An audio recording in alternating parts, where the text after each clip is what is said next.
చిన్నశంకరంపేట మండల కేంద్రంలోని జిల్లా పరిషత్ ఉన్నత పాఠశాలలో జిల్లా స్థాయి న్యాయ సేవా సమితి మహిళల రక్షణకు పోలీస్ కమిషనర్ ఆదేశానుసారం ప్రత్యేక షెడ్యూల్లో భాగంగా విద్యార్థులకు మహిళల రక్షణకు ఉన్న చట్టాలు, సైబర్ నేరాల గురించి, గుడ్ టచ్, బ్యాడ్ టచ్, గంజాయి, ఇతర మత్తు పదార్థాలు, సీసీ కెమెరాలు, ఈవ్ టీజింగ్, సైబర్ నేరాల గురించి నూతన చట్టాల గురించి అవగాహన కల్పించారు. అనంతరం chief legal defence counsellor Rajamuni Sagabegam, assistant legal authority counselling Siddhagoud, legal adviser Sujatha, mission Shakti coordinator Santoshi, anganwadi supervisor శివకుమారులు మాట్లాడుతూ కమ్యూనిటీ పోలీసింగ్ మహిళల రక్షణకు పోలీస్ కమిషనర్ ఆదేశానుసారం ప్రత్యేక షెడ్యూల్లో భాగంగా ఈ రోజు కార్యక్రమం నిర్వహించడం జరుగుతుందన్నారు. షీ టీంలు మహిళలకు, బాలికలకు భద్రత మరియు భరోసా అందిస్తాయని, విద్యా సంస్థల వద్ద రద్దీ ప్రదేశాల్లో షీ టీంలలో నిరంతరం నిఘా ఉంటుందన్నారు. షీ టీంలు 18 సంవత్సరాలలోపు ఉన్న బాలికలకు సేవలు అందిస్తున్నారన్నారు. కౌన్సిలింగ్ సేవలను వివరించారు. ఈ కార్యక్రమంలో పాఠశాల ప్రధానోపాధ్యాయులు దీప్లా, అంగన్వాడీ సూపర్వైజర్ శివకుమారి, ఉపాధ్యాయ సిబ్బంది నాగరాజు, ప్రభాకర్, రతన్, సునీత, వసుంధరాదేవి, మంజుల తదితరులు పాల్గొన్నారు. చిన్న ఎగ్జాంపుల్, మీరు ఇప్పుడు వేరే వేరే విలేజెస్ నుంచి వస్తుంటారు, పోతుంటారు, 9 to 6 7 o'clock అమ్మాయిలకు అడిగితే అబ్బాయిలకు అడుగుతారు ప్రశ్న. ఒక 4 members ఎవరైనా ఫాలో అవుతారు. ఆ సిచ్యువేషన్ లో మీరు ఏం చేస్తారు? 98కి కాల్ చేస్తారు. అమ్మాయిలు చేస్తారా? మొబైల్ ఉంటే కాల్ చేయండి. ఏ నెంబర్కి? మొబైల్ లేదు కదా, అప్పుడు ఏం చేయాలి? వాడు ఎక్కడో అక్కడ ఉంటాడు, నువ్వు ఏడుండవు. హలో పోలీస్ అండి, షీటీ మ్యాన్ అంటే ఏదో యాక్టింగ్ చేస్తే అక్కడ ఉన్న మీ చేతిలో మొబైల్ ఉందా లేదా తెలుస్తుందా? 098 కానీ 100 కానీ కాల్ చేస్తే 2 minutes లో మన దగ్గరకు వస్తారా బిడ్డ? కనీసం ఒక 5 minutes 10 minutes అన్న మనకు టైం పడుతుంది. అవునా? మనం ఎక్కడున్నాం, ఆ క్షణం మనకు ఎదురైనప్పుడు వాళ్ళు వచ్చే వరకన్నా మనల్ని మనం రక్షించుకోవాలి. అవునా? ఆ వెహికల్ మొబైల్ ఉంటే ఈ నెంబర్కి కాల్ చేయండి. లేదు అంటే ఇప్పుడు నేను చెప్పినట్టు అరవాలి.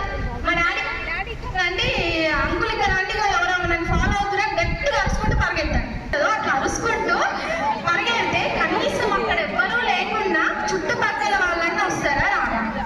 జనరల్గా మనకి ఏమైతుంది అనేది, కనీసం మన దగ్గర మొబైల్ ఉన్నా, మనం చదువుకున్నా, ఎంత ఏది ఉన్నా భయం అనేది అంచమించలేస్తుంది బిడ్డ. కాబట్టి నేను ఒకటే, మనకి ఎలాంటి సిచ్యువేషన్లో ఏది ఎదురైనా మన వైపు తప్పు లేనప్పుడు ఖచ్చితంగా ధైర్యంగా ఉండాలి. ఏది ఎదురైనా ధైర్యంగా ఉండాలి. ధైర్యంగా ఒక అమ్మాయి లేక మన మొబైల్ ఉంటే అన్నుండే మన కాల్ చేసినప్పుడు తక్కువ డాక్టర్ మళ్ళీ. కాబట్టి ఎలాంటిదైనా మీరు భయపడద్దు. ఫస్ట్ భయపడితే మనకి ఏమైతుంది? వైబ్రేషన్ వచ్చేస్తుంది. అయ్యో ఏమైతుంది? నేను చెప్పిన 4 ట్రిక్స్ ప్లీజ్ ఉపయోగించండి. మీకు సిచ్యువేషన్ ఎదురైతే ఏం చేయాలి? మొబైల్ ఉంటే 1098కి కాల్ చేయాలి. 3rd పాయింట్ ఏంటి? రన్ చేయడం. ఆ లోపల ఫోన్ ఉంటే ఫోన్ కాల్ చేసేసాను. కొంచెమన్నా మనం రక్షిస్తాం కదా. ఇలాంటి ఎదురైతే మీకు కూడా ఎక్కడైనా అమ్మాయిలు ఇలాంటి సిచ్యువేషన్లు ఎదురైతే, మీరే వెళ్తున్నారు కదా, అమ్మాయికి ఎవరైతే మా ఊరు అమ్మాయి కాదు, మా క్లాస్ అమ్మాయి కాదు, మాకెందుకు అనుకోండి. అవునా? మీ అక్క చెల్లెళ్ళకి ఎవరు ఎదురైనా ఆ సిచ్యువేషన్ ఉంటే మనం అనుకుంటామా? అట్లా ఎవరైనా అమ్మాయిలు ఆ సిచ్యువేషన్లు ఉంటే మీ వంతు సాయం చేయండి. లేదా మీ దగ్గర మొబైల్ ఉంటే మొబైల్కి కాల్ చేయండి, లేదంటే అరవండి, అరుచుకుంటే వెళ్ళండి. ఇలాంటి చిన్న ట్రిక్స్ వేసుకోవడం వల్ల మనది అప్పుడు కన్నా కొంచెం రక్షించుకోగలుగుతాం. అంతేగాని భయపడిపోతే మాత్రం ఏమవుతుంది? మనం నష్టపోతాం. ఓకేనా?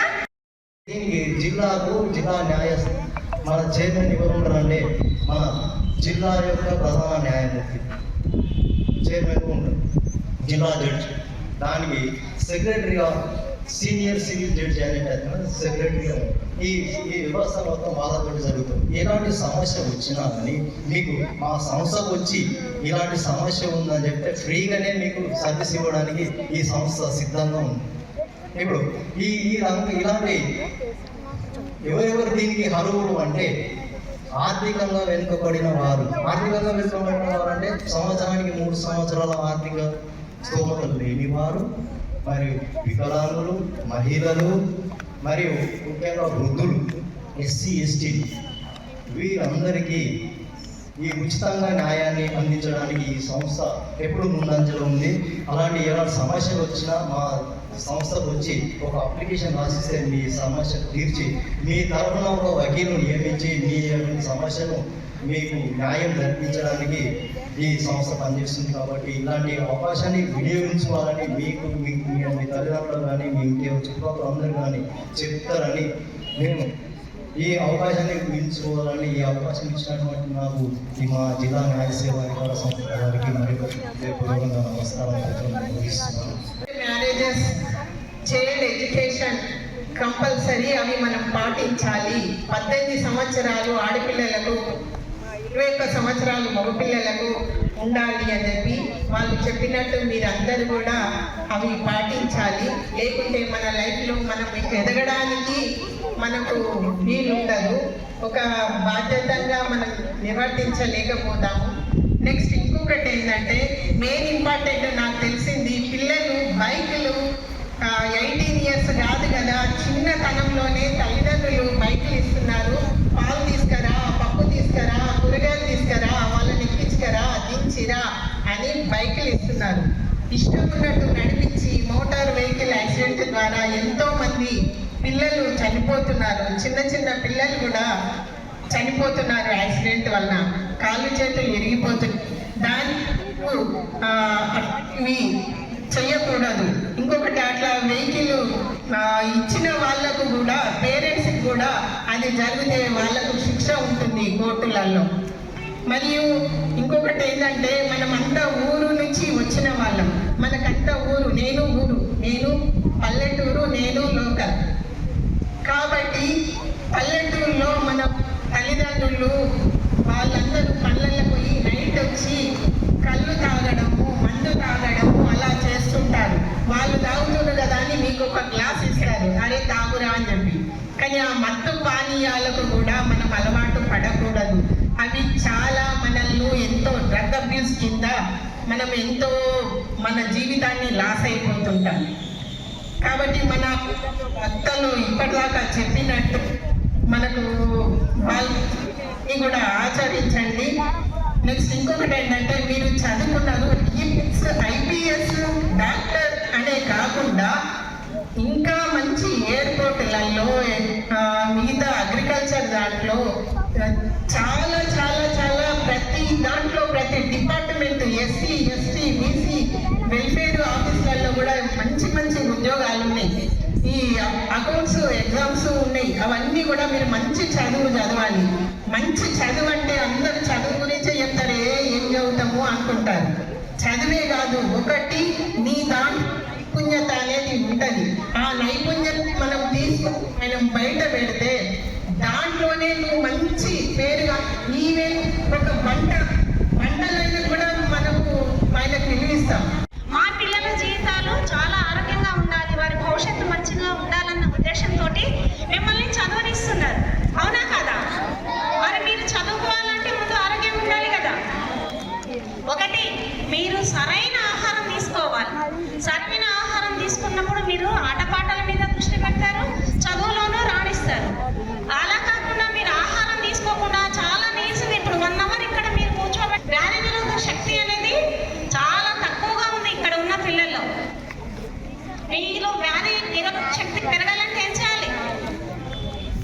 ఏం చేయాలి? సరైన ఆహారం తీసుకోవాలి. సరైన ఆహారం అంటే మీకు ఇంట్లో ఉండే ఏదన్నా కావచ్చు, అన్నము, చపాతీసు ఏమన్నా కావచ్చు, ఖచ్చితంగా ఉదయం పూట తినేసి రావాలి. ఇక్కడికి వచ్చాక మీకు స్కూల్లో భోజనం అందిస్తారు, మిడ్ డే మీల్స్ ద్వారా. మీరు చక్కగా ఇక్కడ భోజనం తినాలి.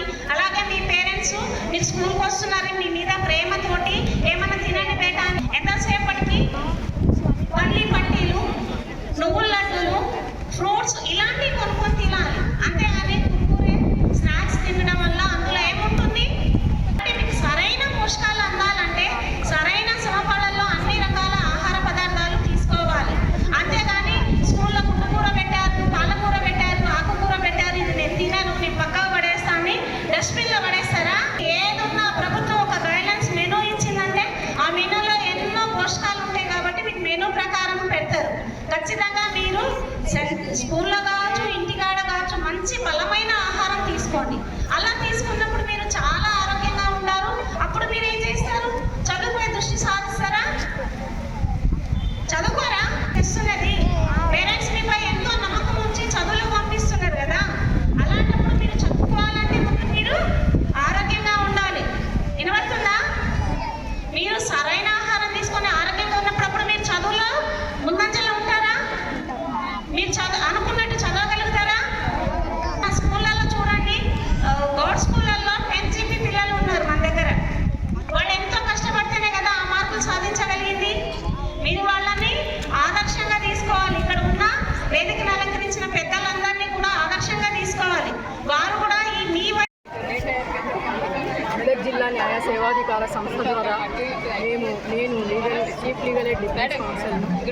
ఇక్కడికి మహిళా సాధికారత విషయంలో పిల్లలకు అవగాహన పరచడానికి చెప్పేసి నిర్వహించిన ఈ కార్యక్రమానికి వచ్చేసి పిల్లలు హై స్కూల్ పిల్లలు కాబట్టి వాళ్లకు సంబంధించిన విషయాలలో అవగాహన కల్పించాలనే ఉద్దేశంతో వాళ్ళకి చైల్డ్ మ్యారేజ్ యాక్ట్ గురించి, పోక్సో యాక్ట్ గురించి, లేబర్ యాక్ట్ గురించి ఈ విషయాలు వాళ్ళకు అవగాహన కలిగించాలని, వాళ్ళకు చెప్పవలసిన వాళ్ళు తీసుకోవాల్సిన జాగ్రత్తలు, అలాగే ఎవరితో ఎలా ఉండాలి, ఎవరిని ఎలా గుర్తుపట్టాలి అనే విషయం మీద ఈ అవగాహన ఇవ్వడం జరిగింది. ఇందులో చాలామంది అనేక సంస్థలకు సంబంధించిన వాళ్ళు వచ్చి వాళ్ళ విషయాలు, వాళ్ళకు సంబంధించిన విషయాలు ఇక్కడ పిల్లలకు అవగాహన పరిచి మేము ఈ కార్యక్రమాన్ని సక్సెస్ఫుల్గా నిర్వహించగలిగినాము అని. చైల్డ్ మ్యారేజ్ యాక్ట్ గురించి చెప్పడం ఏంటంటే, మా పిల్లలకు చెప్పిన విషయాలు ఏమిటంటే, అమ్మాయిలకు అయితే 18 సంవత్సరాలు నిండిన అమ్మాయిలు పెళ్లికి అర్హులని, 21 సంవత్సరాలు నిండిన అబ్బాయిలు పెళ్లికి అర్హులని, ఈ విధంగా ఎవరైనా పిల్లలను ఇబ్బంది పెట్టినచో, వాళ్ళ చదువులను ఆపేసి పెళ్లి చేయాలని నిర్ణయించుకున్నప్పుడు వాళ్ళు 1098 కాల్ చేసి ఈ విషయం చెప్పగలరని వాళ్ళకి చెప్పడం జరిగింది. అలాగే పోక్సో యాక్ట్ గురించి కూడాను ఎవరైనా తెలియని వాళ్ళు వచ్చేసి వాళ్ళను లోపరుచుకోవడానికి ప్రయత్నం చేస్తే అలాంటి విషయంలో కూడాను వాళ్ళు జాగ్రత్తగా ఏ విషయమైనాను తల్లిదండ్రులతో దాచుకోకుండాను ఈ విషయం చెప్పినచో ముందుగానే జాగ్రత్త పడగలుగుతారని చెప్పేసి, ఈ విధంగా చేసినచో ఇటు అబ్బాయి అయినను అటు అమ్మాయి అయినను జాగ్రత్త పడగలుగుతారని ఈ విషయం కూడా చెప్పడం జరిగింది. అలాగే లేబర్ యాక్ట్కు సంబంధించి కూడాను పిల్లలు, చిన్నపిల్లలను ఎవరైనాను కూలి పనులకు కానీ వేరే ఏ ఇతర పనులకు కానీ తీసుకెళ్ళినచో అలాంటి పిల్లలను కూడాను మీరు చూసినచో వాళ్ళకి 1098 కాల్ చేసి చెప్పగలరని చెప్పేసి హెల్ప్ లైన్ నెంబర్ కూడా వాళ్ళకి ఇవ్వడం జరిగింది. అలాగేను వాళ్ళు చదువుకోవాల్సిన సమయంలో వాళ్లకు ఈ పనులన్నీ చేయించడం అనేది చట్టరీత్యా విరుద్ధం కాబట్టి వాళ్ళకి అవగాహన కలిగించడం జరిగింది. ఇందులో